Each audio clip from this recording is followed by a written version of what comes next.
And this month, our workshop series is about understanding diversity, its purpose, power, and place. And I'm your host, Vivian Hardison.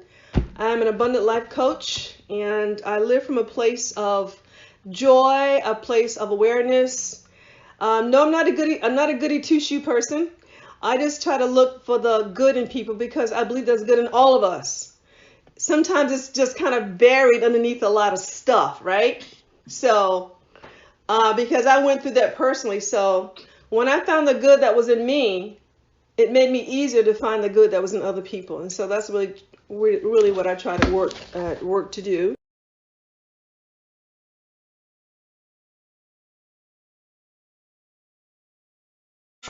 There is good in everybody. We don't always see it. We're so busy focusing on what's in front of us most of the times that we don't always see the good that's in people. So, but my work is to help kind of bring that out. And this is what I do for a living. I'm an abundant life coach, and I work with people who want more out of life. And I think it's a fun work. It's actually fun work for me, and I've enjoyed doing it. My background is pharmaceutical research and drug development. I've done that for years, and I trained to be a zoologist. I went back to school, got my master's in psychology, and I think I was telling Carol I'm getting right back to go back and get my doctorate in May. I'll be going back to school one more time to finish it up, just knock it out and get it done, and I'm looking forward to that. So.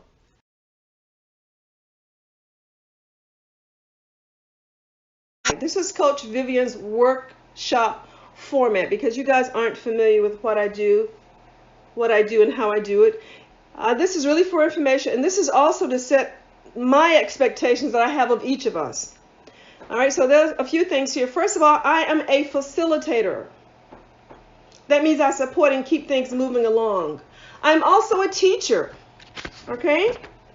And what I do is I will be sharing information about thinking and how it works. And once you understand how the process of thinking works and the science behind it, you'll have a clear picture about how we got where we are today. And you'll have a clear understanding about how we can make some changes, because our best thinking got us where we are today, got us here. Our best thinking, no matter what it is, that's what got us where we are today. Okay? So I just want to make sure that's clear. The second point is everybody's opinion is to be mutually respected and honored. There is no judgment here. There is no criticism or condemnation in any of my workshops. I don't do that. Homie don't play that. And there's no need for it. We're all here to learn from each other. There is no one person who knows everything. We are where we are. Would you agree we are where we are? Where the hell that is? Where are we, by the way? You remember the little game called Where's Waldo? Remember that? Does everybody remember Where's Waldo? Yeah.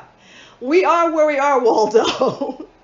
And then think about where you want to go in all of this. Okay?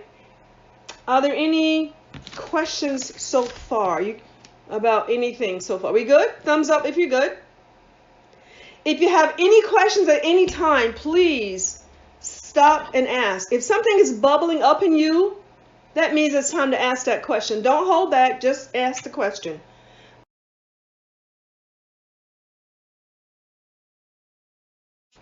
I asked you guys to choose your top 5 topics.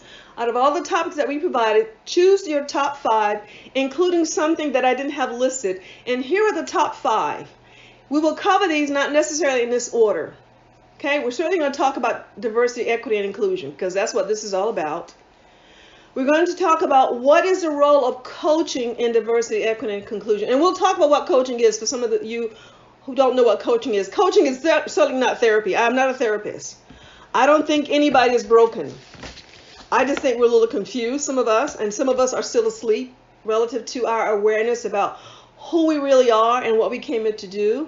And that's one of the reasons I asked you about your legacy. Your legacy about what you want to do or leave behind speaks to about what you came here to do. Your life purpose, it actually speaks to that. The question 3 is there something better than traditional DEI initiatives? A good question, right? Would you think that's a good question? Is there something better than? Is this the end all, we're all, you think, to this conversation? You're going to find out that it isn't. It doesn't even come close, okay? Why are most DEI initiatives DOA? That's dead on arrival. And what's missing? Now, that's not a criticism about the process, okay? It's just to get you to understand that, there's something going on here that people aren't really talking about directly. Well, Vivian Hardison's going to lay all the cards on the table. You guys, I'm going to show my hand, okay? Not this hand, all right? I'm going to show my hand. You're going to get to see this side of the equation, and you're going to see all the cards. You're going to get to answer that question for yourself. And then the last question is, what is it that people really want and need? Okay, any questions so far? Now, I didn't leave anybody out because here are your second choices of questions. Here's some questions that other people... Now, I chose the top 5 for what most people asked for, but I didn't want to leave out the other questions, too, that you guys also selected. You wanted to know why traditional diversity DEI initiatives are not a route to personal freedom. Some ask, what is the real intent behind this global push for this type of initiatives? Somebody had asked, how do you permanently change systems and policies and cultures? Here's a big question is, who is actually qualified to lead these conversations? It doesn't necessarily mean it's just because a person is a person of color that qualifies them. That is not the qualification, and we'll talk about what the criteria should be. What you should be looking at if you're going to ask somebody to lead a program. Even if the President of the United States asks somebody to lead a program, what qualifies the person that he's selected to lead it? It just can't be skin color. It cannot be that. Okay? What about our children, Dana? This is a question that Dana selected, and I like how he did that because, Dana, we're going to explore, and I have a note here, what is the difference between being successful in life and being of value relative to our children? And you're going to find out that the answer to the question will relate to, it's going to help you understand how it's going to reduce the incidence of teen suicide and depression in young people. Okay, we're going to talk about that. And then the last question here is this something new, or is it a repackaging of old programs? Here's some other questions that was asked of me directly. And one of the participants asked me, how can we approach expanding our personal circle to a more diverse one? This is something that was asked of me directly. This person also asked, what can I do to start the conversation? Okay. And I'm looking at that question as if it's something new, as if they've never talked about it, but to them, this is a new process for them. This one participant also said, she made the following statement. It says, we're all just people and we all add value. I want to learn from others and about their culture, but sometimes I feel shut out. Why is this so? A very fair question. She also said, I think it is because of society, but what is it about society that makes it so? She's asking this question, and we're going to answer that together. Excuse me. And then she says, how can all the annoying and harassing treatment be made better or just stop altogether?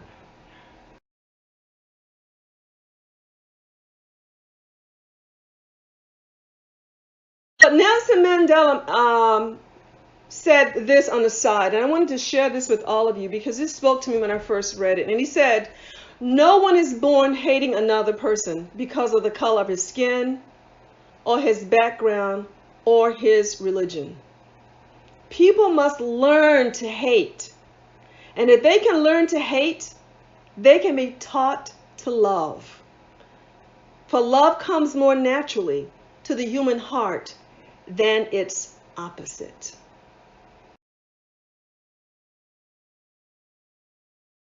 Because I study zoology, which is a form of biology, and this is what I've learned, sir. You can correct me if I'm wrong because you're more involved in biology than I.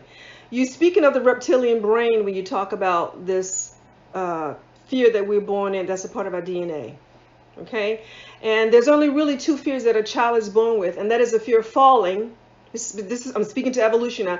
The fear of falling and the fear of loud noises. Those are the only two fears. And those are coming from the evolutionary pathway. Why loud noises? Well, because if you think about how mankind came up on the planet, they had to deal with a lot of wild animals. And you better be aware when there's a loud noise. It could mean something is coming at you, right?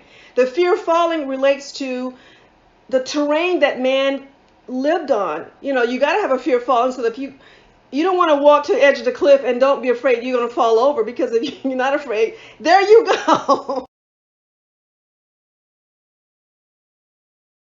The other thing I want to say is that we have developed over time what is the brain? Neocortex. The original human didn't have that. So we've kind of evolved beyond this xenophobic fear of each other. We're not supposed to be afraid of each other.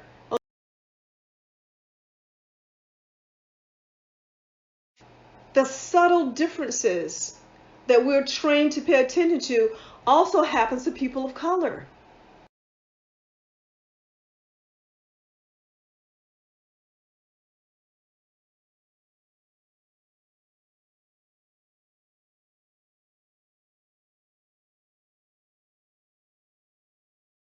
I have one more thing to share before I go to the next piece. And this is just something to listen to, okay? And you don't have to agree with this, okay? It's all good. This is it's a piece I'm going to read about race, religion, politics, wealth, poverty, and thoughts. And it reads as follows. Race disconnects us. Religion separates us. Politics divides us. Wealth classifies us. Poverty binds and enslaves and limits us. Thoughts defines us. I believe, this is a Vivianism now, I believe we are all one in consciousness, one in spirit.